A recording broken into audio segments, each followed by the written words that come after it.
Hey folks, you are tuning into Common Groundwater, a podcast by the Michigan Environmental Council, where we talk about the environment in Michigan. We go across the state to talk about the environmental stories in those places, issues around the environment, and then sometimes solutions to environmental problems. I'm joined today with Mary Clark of the Michigan Organic Food and Farm Alliance for the second part of our pollinator mini-series here on the podcast. Mary, welcome. Thank you so much. Thanks for having me. Yeah, not a problem. So for folks tuning in, our first episode is really focused on pollinators and the ways that they interact with neighborhoods, gardens, parks, things of that nature, our yards even. Obviously, by the name of your organization, you're here today to talk about the ways in which pollinators interact with farming, particularly organic farming. And very honored to have a board member of MAFA here with me today. So thank you. Thank you. And final little housekeeping note, you and I are here in Dowagiac, Michigan. And I have to give you extra thanks too for being so fluid and choosing a different location. So for folks tuning in on the video version, we had initially planned to maybe go in a more farm-like setting, but just because of the heat, the humidity, the rain we literally just had to pivot. So hello from the Dowagiac District Library instead. And here we are. Well, great. So maybe we just kick things off very simply. Could you talk a little bit about your organization? What is the Michigan Organic Food and Farm Alliance? How did it start? Well, it started back in the late 70s with a man named Maynard Kaufman, who is no longer with us, but he was one of the founders of this organization. And my mother was like a managing editor because they started a newsletter.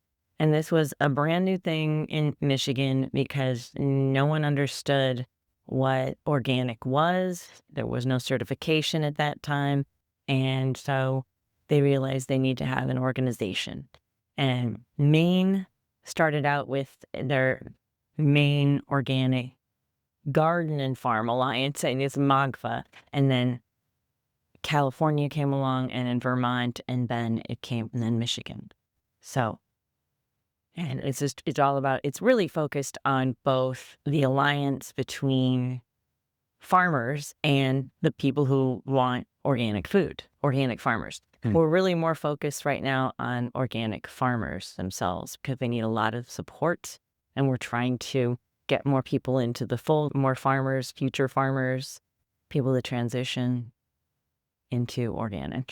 Yeah, yes. Yeah. And I mean, just in my few years at the Environmental Council, an organization that works a little bit with farmers, but isn't a farming organization itself. Even then, I've heard many stories about farmers just saying like, yeah, man, I could really use some peer-to-peer support, like some guidance, learn best practices that way, hear what's going on, and as well as from groups like yours, those that can kind of help bring everyone together and provide resources. Well, you mentioned this a little bit, but you have very personal ties to Michigan Organic Food and Farm Alliance. Your mom was a founding member of this Michigan organization. Could you talk a little bit about her role in this alliance as well as just in the organic farming movement as a whole? Well, they started our farm of 1,500 acres with cattle. It was actually Michigan's first organic farm. And a lot of people don't know this, but I thought, all right, I'm going to tell people. And that's what this book, Dandelion Roots Run Deep, she started this a long time ago, and she was determined to finish it, but then she got Alzheimer's. And so I finished it, and that has been my driving force, I suppose, for the last 3 to 5 years, is getting this finished and getting it out into the world, because they did something that was extremely not exactly popular, and a lot of people thought they were crazy back in the 80s. It was 1980, late 70s. But then they reached out, they found other people in the area who were actually also very passionate about doing agriculture the way that the nature intended, particularly. And so she and my father together, they really spearheaded, that's the word I was looking for, earlier. Movement, and really got everything going in Michigan, along with the other people that I mentioned, Maynard Kaufman, and started MAFA. Some people say MAFA. You know, I was, Michigan Organic Food and Farm Alliance. People don't know. People are like, what is this? I don't know. We just did some farm tours actually yesterday, and some people knew about the tour, but they didn't know about the organization behind the tours. Yeah. So that's another thing that, people need to become a little more aware of this organization. Mm-hmm. So your mom was involved in both actual organic farming, but then Yes. kind of creating the infrastructure around it to allow it to flourish here in the So state. she was an activist with a capital A. I mean, Yeah. she was a constant environmental. Anything. She became sort of a lightning rod for any sort of environmental, groundwater pollution, contamination, any issue. It somehow landed on her desk, and she had relationships with the local papers and the local media, and so they went with it, and they did a lot of articles about the farm, and then articles about all the contamination, the issues that she was made aware of or found out herself. A lot of some things she actually investigated on her own. So she was kind of the intrepid investigator. Yeah, no kidding. So, Well, and we had talked over email. I'd spent about a little time here in Southwest Michigan as a reporter myself. In the next door neighbor Niles, I could tell just how. One thing I loved about the Michiana area, as they call it, is just how much agriculture there is, and how diverse that agriculture is as well. Yes.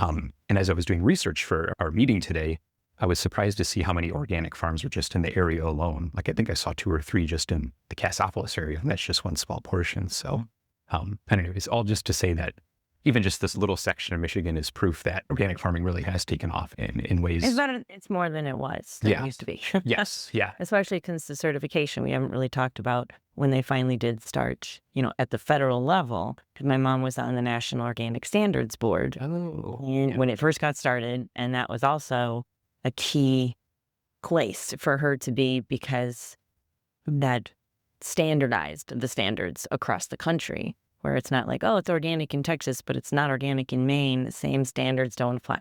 So that was really important, and that's a lot of reason why more people got on board, because there's a standard and there's certification, and there's a label, an actual USDA organic label that I can use, and people do look for that label. Yeah, a lot. I see it, and I see it all the time at grocery stores now. Yeah, you have your own organic sections of produce and whatnot. Okay.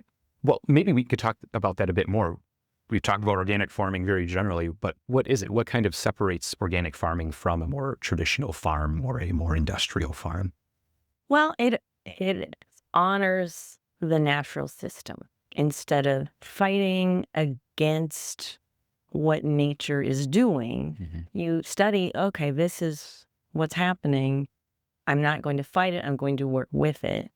And so there's a lot more cultivating, not tillage. A lot of people are like anti-plowing. Tillage is just plowing because it can release carbon. And so there's this whole other movement now called regenerative. And while that's all well and good, organic is regenerative. Good organic is regenerative, because we're talking about the soil. It's not just about not using pesticides and chemicals. It's about increasing soil fertility. And that's what regenerative means, and that's correct? what regenerative is all about. And a lot of farmers are realizing their soil is dead because they have been using all of this stuff for all the time. And now the fertility is so low that they have to use the fertilizers and the stuff because they've completely disrupted the life in the soil. And it won't grow without, help. Yeah. Chemical help. Whereas organic farming is saying, well, instead of putting all these chemicals or whatnot onto these plants into the ground, or and then ruining the soil, making it even tougher for produce to grow or whatnot, let's remove that problem from the situation and go back to the roots of how. Back to the root. Yes, back to the roots of how food was made. Yeah. Because things live in the dirt. We don't know that. That's under our feet. Like, we don't pay attention. But there's a lot of soil scientists and people out there who understand this. And they aren't given the kind of voice, I think, that a lot of people need to hear. Some people don't like dandelions. And dandelions, we're talking about pollinators. Bees love dandelions. And that's why I try not to mow until the dandelions have gone to seed. And they're beautiful too. I don't know. That's why I put them all over the bark. a very bold statement. I feel like even just in the name, dandelion roots run deep, kind of embracing the idea of a more natural state of things. Well, the roots are also a generation thing. My mom and her parents and in the background. Yes, running deep that way too. Very true.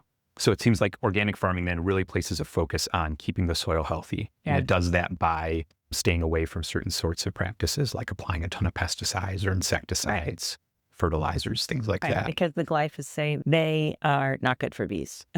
And I think the glyphosate is one of them that just is disruptive to the entire cycle that happens with the bees every year. It's a great setup for the second part of our podcast here, which I can totally get into now. But I do have one last question first around organic farming. And I think you've already touched on it a little bit, but just to say it outright, why organic farming? Why do farmers choose to take up these maybe more sort of like restrictive practices? If you think about sort of the use that other sorts of farming practices might have, like why make this? Why do this? What are the benefits? Well, the benefits are you're going to have better soil. And if you want to look at it from an economic standpoint, pesticides are very expensive. Fertilizers, synthetic fertilizers, very expensive. I mean, you can make your own fertilizer. You know, there's composting, and there's a whole thing with composting, and that's a whole other issue. But from an economic standpoint, your net income will be higher because you're not putting so much out there. And it's faster. But ultimately, over time, you're going to pay the price because your soil is not going to be what it could be. If you hadn't done that to it. So, that's right. As you mentioned, the soil. And that's why you're getting into the regenerative thing, because that's what's happened. To the soil. So no, it's not that great anymore, you know. I would love to hear more about the ways in which pollinators benefit organic farming and farming as a whole. Could you talk a little bit more about that? Well, they help things grow. They pollinate the flowers and the crops and everything, basically. And a lot of the conventional farming is a monoculture. And they don't want to have anything else growing in that field. You see corn, and it's all basically, it's not really conducive at all to the pollinators. So a lot of the farmers have at least kept some of the trees. Bees live in trees. A lot of them do. They live inside the trees. They need flowers. You need some sort of, like you said, the plant infrastructure to get these insects to be able to, so they can live. They can live, and that's how they live, and then that's how they continue the plant growth. I'm not a biologist, but this is what I know, and I learned a lot by osmosis just growing up. And it's just the diversity that my dad had a PhD. He was a PhD in biochemistry, so I kind of absorbed a lot of that too. And it was just all about diversity of plant life, animal life, insects. You need all of it because it all works together. So, again, you mentioned this a little bit, but there are also practices that organic farms are taking and can take to help promote pollinators in their own fields and next to their own fields to, in turn, help benefit the produce that they create. Could you talk a bit about those practices, what some of them look like? Well, we had an organic intensive, the Michigan Organic Food and Farm Alliance. They had at MSU this thing we call an organic intensive every January. And we had a guest. She was interweaving the rows of whatever she was growing with, flowers or different, and just an incredible diversity where, okay, this row is this kind of flower, and then I'm going to put my parsnips or vegetable here, and then I'm going to do another row of flowers. So it was basically this beautiful tapestry of growth, so that all of them would work together and synergistically to just have an incredible crop. So there was one thing I learned, and then and just maintaining the diversity. So the diversity around, interwoven like that. I mean, there's a lot that can be done that you don't see in the conventional world. Yes. I wanted to add about the cover crop. Sunflowers and any type of flower, a lot of those are really good for pollinators as well. And so there are multiple benefits to doing the cover crops, which I talked about before. Yeah. Could you just reiterate very quickly what a cover crop is for folks? Cover crop is to cover the soil. Yeah. Because soil does not want to be uncovered. It's completely unnatural for just a bare patch of dirt. I mean, if you are not treating it, it will be weeds, and it wants to be weeds, and the weeds are there for a purpose. And you'll have a diversity of weeds. We call them weeds, but it's plants that feed pollinators. So rather than leaving a crop bare after you're done harvesting whatever was first on it, your field, yes. Right. You then plant another Yeah. cover crop, as they say on top. Yeah. And some of the conventional farmers will just plant another crop altogether. But it's kind of like a resting period, though. The cover crop adds the nutrients back in, and it gives the soil a chance to come back, have a little break. Definitely. I think another benefit is kind of what organic farming doesn't do, which again, we've talked about, but it doesn't apply nasty pesticides onto seeds or onto the plants themselves or whatnot. Which is great, because in our last episode, we talked about the ways in which pesticides are bad for pollinators, right? Yeah. Like Very bad. they may have like a specific name, pest, in the word pesticides, but really it can kind of have a full scale effect on a lot of insect species and can trickle its way into groundwater, things like that. Absolutely. Yeah. Well, so we talked about some of the ways in which pollinators benefit organic farming. We talked about some of the practices involved. Anything else along these sorts of lines that you want to mention? Any other sorts of connections to pollinators in farming that you want to call out before we move on to the last segment? I talked about the diversity. The diversity is the key. I mean, my mom, I get back to my mom, she planted so many different types of things. I'm still discovering what she has planted. And, she developed Alzheimer's 10 years ago, and I'm still exploring what she did. And it just keeps going. Yeah. And going. If people want to learn more about these sorts of practices, whether it's pro-pollinator stuff, whether it's organic farming, or mix of both, what are some of the resources that they can turn toward? What are some opportunities that they can turn toward? Well, once again, I'd like to mention the Michigan Organic Food and Farm Alliance.net. So it's MOFFA, MOFFA.net. And they have a lot of really good information. And a lot more people need to be aware of this organization. And there are also some other resources, such as the Cornucopia Institute. And they are kind of like a watchdog, but they also have a lot going on, a lot of information. It's kind of more consumer-based, but that's a good organization. Beyond Pesticides also, they're out of D.C., and they really talk a lot about pesticide policy. There's also the Leopold Center. I don't know if anybody's familiar with Aldo Leopold out of Wisconsin. They have a lot of great information, too. Aldo Leopold wrote a book called The Sand County Almanac, and I don't have that book with me, but in 1940s, a lot like Wendell Berry. You can read books, Wendell Berry. There's really a lot of great books, information. And then one of them. Yes. But Affleck, Silent Spring, it's another one. And a lot of people have heard of this book, but they haven't actually read it. And it has just in-depth information on just everything that pesticides can do. Yeah. And have been doing. And unfortunately, since this book was written, we had only increased our usage of pesticide. Yes, DDT was banned, but it can still be manufactured in other countries and used in other countries. So there's a lot of work to still be done. And some people are still convinced that we can't feed the world without pesticide, and that's just not true. Yeah. I think with all the more thankful then you provided some resources. Dig down to those roots. Yes. Well, and I'm glad you mentioned Rachel Carson, because this kind of ties into some of the Environmental Council's own work on the pollinator space. My coworkers in the more policy-oriented field are really focused on trying to ban like the most dangerous pesticides, or maybe not ban, but make sure that they're de-emphasized, I guess, in a euphemistic way, from the market to make them less ubiquitous across these sorts of like, corn, soybeans, etc., that just use them everywhere. And one of those is kind of being dubbed by some ally organizations of ours as kind of like the next DDT in terms of its just danger. Glyphosate? Neonics. Neonics. Yes. Yeah. It's a family. It's like a name for a family of pesticides. Right.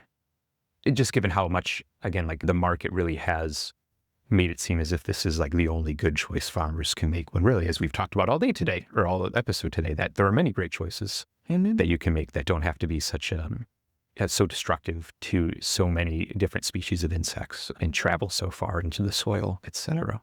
Cool, great. And I have to ask too, are some of those resources you mentioned, are these for both farmers and for folks that want to like advocate for better farming practices? Yeah.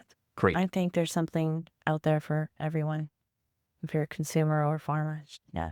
Wonderful. And every farmer should read Silent Spring. Yeah, just so you know, what's in there.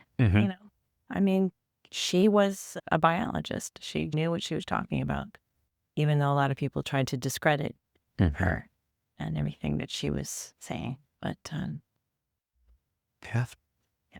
And then what do you know? It's like, as you mentioned, a super familiar book now. Many people know of it. Not many people have read it, but people know it.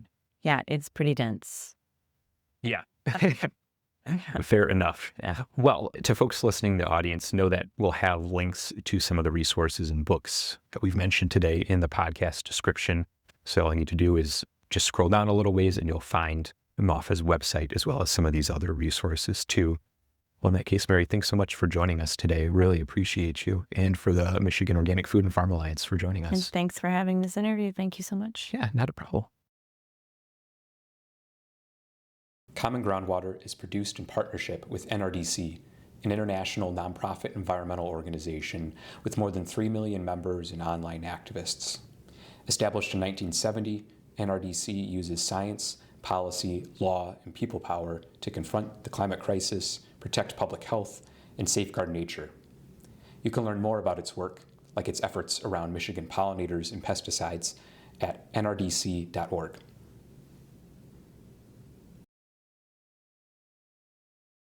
Hey folks, welcome back to Common Groundwater, podcast by the Michigan Environmental Council, where we go across the state to talk about environmental issues. I'm in a new place with a new face on this podcast episode. Originally, I was in Cassopolis with Mary Clark, talking about organic and regenerative farming, especially as they pertain to pollinators. And I'm here today, on a different day, with Brittney Rooney, the owner and manager of Beaverland Farms over in Detroit. Yeah, welcome. So happy to have you here. Yeah, this is a beautiful space. Thank you so much. Yeah, we love it here. Yeah, I can tell. So when I had Mary Clark on for the first part of this podcast episode, we did a lot of ground laying. We talked about the history of organic and regenerative farming in Michigan, and then we talked about how that sort of history kind of tied into pollinators and native plants, how organics kind of play a role in protecting those species, and how they, in return, give a lot of love back to the farm itself. You and I are here today to kind of get a little bit more specific. Well, just to do some scene setting, could you share a little bit about Beaverland Farm, what it is, how you got into it? So we're here in Detroit, Northwest Detroit, the neighborhood of Brightmoor. Beaverland Farms is about 4 acres. So we've slowly kind of bought up land from the city as houses in this neighborhood have come down. Brightmoor was a neighborhood that was hit by blight pretty hard in the 90s and early 2000s. But I feel that we've, made the best of the situation and really turned a lot of these overgrown and blighted lots into a regenerative agroforestry farm. Would you mind talking a little bit more about your farm itself? What sorts of things you're growing, how you do it? Absolutely. So we primarily are a annual vegetable farm. That is kind of the bread and butter of our farm, but we also do annual cut flowers and a lot of perennials. So we have an aging orchard of peaches and pears and apples, a lot of more like brambly berries, things like that, a lot of wildflowers. We have a developing asparagus patch, rhubarb, things like that. We're able to spend a lot of energy on these other enterprises around the farm as well that really help our farm become kind of environmentally and economically a little bit more stable. For sure. And I think we're in one of those ventures yes, as we speak. Here we are, yes. This is a retail space of sorts, correct? Yeah, so we opened this farm stand 2 years ago. When we started the farm about 12 years ago, we primarily sold to restaurants in the city. We were mostly doing wholesale. And then when the pandemic hit, as like every other business in the world, we really had to pivot. And so we really decided to focus more on direct to customer. And so for us, that looked like a CSA, and then also kind of dreaming up this retail space. And along with this retail space, it's been a really cool opportunity to invite people to the farm. And so not only are they here to purchase vegetables, but we also have events and, whether that's like, art workshops or parties and DJ sets, having people come onto the farm and really interact with what we're doing has been a really cool kind of development over the last couple of years for us. I love that. That's great. What are some of the practices Beaverland Farms really holds near and dear to itself as it's growing its food? Yeah, so I would say our number one priority is always our soil. Everything we do, we're thinking about our soil because that is the battery of our farm. Everything comes from the soil. But to have healthy soil, you have to have a healthy ecosystem. And so that means that we are prioritizing pollinator habitat and beneficial insect habitat, even habitat for birds with trees that may not produce a fruit that is particularly good to us, but provides that habitat and that food source for those other insects like choke cherries. We don't use chemicals of any kind just because we care about what we're eating and we don't want to be eating those chemicals. But for us, the secondary and almost equal benefit of that is the health of the ecosystem, because if we're spraying for a bad bug, it's going to kill all the bugs in the area. And we know that over time, if you have predatory insects, they'll take care of your insect populations for you, and you don't need those insecticides or things like that. Could you speak a little bit more about that sort of pollinator plant farm relationship? Again, we spoke on this podcast a lot about the ways pollinators benefit places like neighborhoods, how they benefit wilderness. I'd love to get that perspective from an agricultural sense. How does that relationship work? Yeah, absolutely. So one part of it is that we, because we're growing so many different types of things, we have this continuous bloom cycle. First thing in the spring, we have things that are blooming. That works towards our cut flower production, but it also is great for those early insects. And then throughout the whole year, whether that's our tomatoes or whether that's wildflowers, there's always something blooming on the farm. And so, again, that's like great for the insects, but it's also great for our farm. Another part of that is with the habitat creation, even though it's maybe not something that's like normally marketable, there's always going to be someone who's like, what is that weird orange berry? And can I turn it into a medicinal balm or something like that? And so we found that these things that we've planted really just for the health of the ecosystem, people actually are interested in it. And so over time, the more we've kind of focused on building up that pollinator habitat and things like that, it's actually just like served so many more purposes. Even in our last podcast episode with Dan Rochelle of NRDC, the Natural Resources Defense Council, he spoke a lot about how pulling back from pesticides can really help out a farm and the nature around it without harming one's bottom line as well, which is pretty thin, I would guess, among farmers generally speaking at this moment in time. But could you speak a little bit more about those sorts of economic benefits that you see just from your farm? Absolutely. So one part of that is just the cost savings. So not that we've never spent money to, deal with insect issues, but if we purchase, ladybugs or we purchase praying mantis instead of an insecticide, that cost is basically going to be a wash, but we don't have to do it year after year, right? It's just like a one-time infusion of an insect we really want on the farm. And then because we're not spraying, because we're not doing anything to diminish their populations, and we're providing habitat, and we already know that there's plenty of food for them because the kale is covered in aphids or whatever it might be, they thrive. And so it's just kind of this one-time cost rather than year after year after year, each season having to spray a different chemical. I know how cost prohibitive that becomes. And so it's great for us that that's not an issue. And then, like I mentioned, we do get those additional products from our pollinator strips and those choices we've made, whether that's, extra wildflowers for our bouquets, or that's, a weird fruit that somebody's interested in trying, or a cutting that they want for their garden. It's become a sellable product, and so that's fantastic for us. Yeah. First, I got to say, I didn't realize you could buy bugs in bulk. But absolutely, it totally makes sense. you can. Yeah. Just like you can buy seeds in bulk, Yep. the bugs that help them out.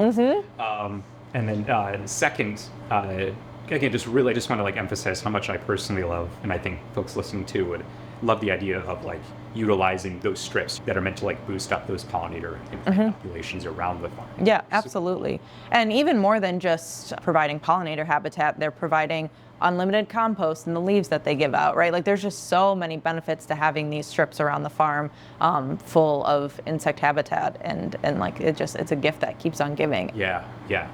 I am thinking back to that episode with Dan where he really spoke about the solution to limiting these pesticides that are really causing a lot of harm, not only to pollinators, but to soil health, to water. And it really is just kind of pulling back in the potency. Like retailers, might market a very strong potent pesticide when really that's not needed for many farms. When you pull back, you kind of allow other things to flourish a bit more. The soil's health, the creatures around it.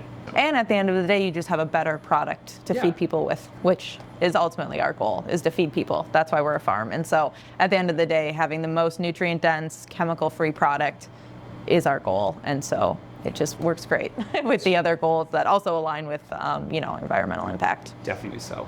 And maybe that sets us up pretty well for my last question for you, which is like, we're halfway through August. What's on the horizon for Beaverland Farms, whether in the near or far future?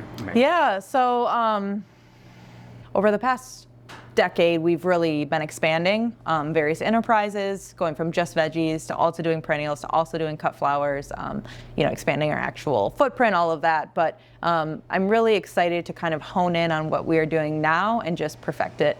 And so it's not like the most exciting answer, but it feels really good knowing that we are exactly where I want to be. I don't think there's a lot of like growth that I'm looking forward to in the next couple of years, but rather just a fine tuning and like, how do we do exactly what we're doing, but with a little less labor and a little less time, and how do we improve the systems that we've set up? Because I'm very proud of all of our ecosystem here, of all of the systems we have. I think that's a perfect answer. Yeah. That's kind of like an ideal answer. Yeah, right? yeah. That's where you want it to be, Yes. and then it's just a matter of sprucing it up. That's my hope. Yeah, that's great. Yeah. I should mention to folks tuning in too that if you go to the podcast description, you'll be able to see a link to Beaverland Farms site. And then I also might include, there's like a really nice Planet Detroit article written up about you and about the farm itself. Yeah, please. There too. So if they want to learn more, that's where you can go head on. Fantastic. Well, great. Well, thank you so much, Brittney. Yeah. We really appreciate you again being here and taking time. As I said before the podcast, you kind of did this on a whim of sorts, so really appreciate the quick turnaround, especially. No problem. Thanks for coming out. For sure. A few other quick thanks are in order too. Thank you to NRDC for being a production partner on this podcast. They're doing a lot of great work in the policy space around pesticides. In my organization, the Environmental Council, is very happy to be working with them on that. And then a thank you too to the listeners. Thank you for tuning into this episode and others. Really appreciate you. And stay tuned. While this may be the last episode of our Pollinator podcast mini-series, we have another launching in late August that's all about a solar sighting. So with that, thanks again, and Absolutely. we'll see you soon. Thanks.